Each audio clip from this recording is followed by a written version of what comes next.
이번에는 세계적인 투자 은행입니다. JP모건, 또 모건 스탠리 최고 경영자들이 어떤 생각, 어떤 의견을 내는지 한번 봅시다.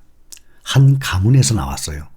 우리 또 여기서 또 역사를, 또 경제 금융에 대한 일반 상식 한 단계 업그레이드 시켜봅시다. 이름이 똑같아요. 일부가 JP모건, 또 모건 스탠리. 결국에는 한 회사였거든요. 한 가문이었습니다. 모건 가문이었어요. 다이먼 또 고먼 두 사람이 지금 현재 CEO예요. 지금 상반된 의견을 드러내고 있습니다. 두 투자은행의 역사를 간단하게 살펴봅시다. 1929년 10월 24일 미국의 증시가 주가 폭락을 시작으로 세계 대공황이 일어난 날입니다.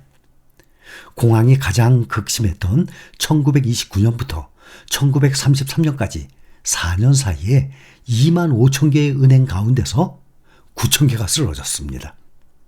도산하지 않은 은행의 고객들도 앞다퉈서 은행에서 예금을 빼내서 집에 보관해요. 장롱 속에 숨겨두는 이른바 현금 퇴장 사태가 일어났습니다. 현금 퇴장 사태. 지금은 이것을 우리는 뱅크런이라는 용어를 사용하고 있습니다. 은행들도 자신감을 완전히 상실해서 기업과 개인에 대한 대출을 중단을 했었습니다. 하지만 대공황은 JP모건에게 대팽창의 기회였습니다. 누구에게 위기는 곧 누구에게는 기회가 되는 것입니다. JP모건은 공황으로 쓰러진 수많은 기업과 은행들을 모두 빨아들였어요. 그 결과는 엄청났습니다. 어느 정도 공황의 충격이 가라앉은 1930년대 중반 JP모건 이 지배 아래에 들어온 기업으로는 자산 규모가 1억 달러 이상이던 초대형 기업만 해도 JP모건과 퍼스트 내셔널 뱅크 등 은행 14개, 생명보험회사 4개, 또 제너럴 일렉트릭, 많은 분들 알고 계시죠? GE, 제너럴 일렉트릭, 또 ATT, 또 전기, 전화, 가스, 이 공기업 8개 회사, 철도회사 4개, 또 US 스테일 등 자동차, 철강 제조업체 12개사 어마어마하게 빨아들였어요. 여기에 공황 때 흡수한 중견기업까지 합하면 JP모건 산하의 기업체 수는 무려 440개사였어요. 미국 부의 전체 부의 40%를 한 손에 움켜쥐게 됐습니다. 공황으로 인해서 거대한 부를 축적한 JP모건에게 더 큰 돈 벌 수 있는 기회가 왔습니다. 1939년 제2차 세계대전이 발발한 것입니다. 전쟁이 세계 1차, 2차 세계대전 아닙니까? 그렇게 되면 주가가 폭락할 것 아닙니까? 더 크게 돈을 벌 수 있는 기회가 오는 거예요. 위기는 곧 기회입니다. 독일이 유럽 침공으로 인해서 제2차 세계대전이 일어났어요. 앞서서 제1차 세계대전 때도 엄청난 재미를 보았던 이 JP모건이 내심 쾌재를 불렀다는 것은 뭐 두말할 필요가 없죠. 1차 대전 때 큰 돈을 벌었어요. 그러니 2차 대전이 또 발발했어요. 또 벌어야죠. 1930년대 미국의 대공황 시대 때 금융계의 이 대표적인 공룡이었어요. JP모건. 당연히 금융계에게 최우선 대상이 되었습니다. 대공황이 시작되면서 잭 모건 창립자의 아들이에요. 잭 모건이 여러 차례 괴한의 습격도 받고 JP모건사의 폭탄이 터지고 미국 최대 금융산업 복합재벌인 JP모건사에 대한 사회적 증오는 대단했습니다. 1913년 JP모건이 초대형 사건이 발생했는데 창업주 존 피어폰트 모건이 이집트에서 얻은 병이 악화되어서 요양 중이던 로마에서 75세의 나이로 사망했습니다. 존 피어폰트 모건, 이 사람이 창립자예요. 이 JP모건은 한 150년이 넘은 회사입니다. 하지만 그에겐 든든한 후계자가 있었어요. 아들 잭 모건이었습니다.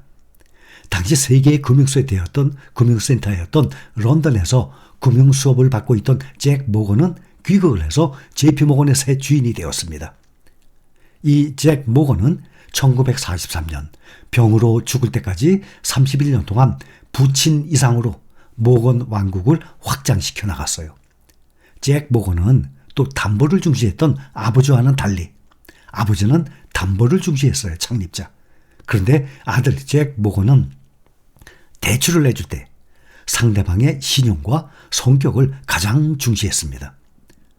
이 사람은 대출 기간이 무엇이냐라는 언론의 질문에 믿지 못할 사람에게는 어떤 담보물을 가져온다 해도 한 푼도 빌려주지 않았다라고 잘라 말했습니다.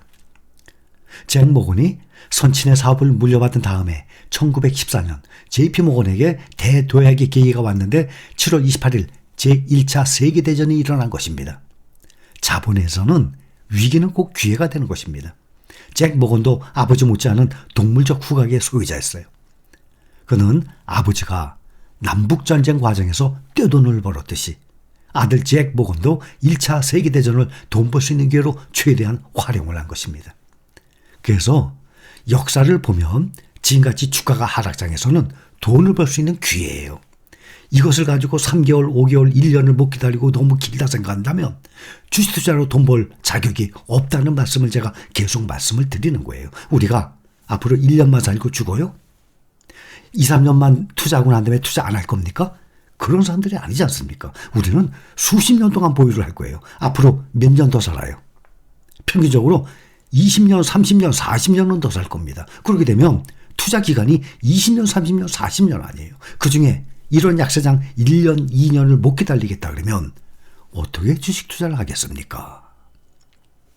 그래서 그때 이런 여론에 따라서 JP 모건에서 증권 등에 대한 투자 업무를 맡고 있던 부서를 모건 스탠리사라는 이름으로 강제 분리를 시켰어요. 모건 스탠리가 처음 세워진 것은 1935년, 그럼 거의 100년 전 아닙니까? 원래 모건 스탠리는 모건 가문 금융기업의 뿌리예요. JP 모건이 투자은행 역할을 맡고 있던 한 부분이었습니다. 그래서 1933년 예금을 받는 여수신 은행과 투자를 주력으로 하는 투자은행을 겸업하는 것이 금지가 됐습니다. 그래서 모건 스탠리는 1935년 JP 모건으로부터 독립을 해서 전문 투자은행으로 새로 출범을 한 것입니다. 그래서 모기업인 JP 모건은 여수신 전문 은행으로 남게 되는 것입니다. 이것이 모건 스탠리와 JP 모건의 역사예요. 간단하게 말씀을 드린 역사입니다.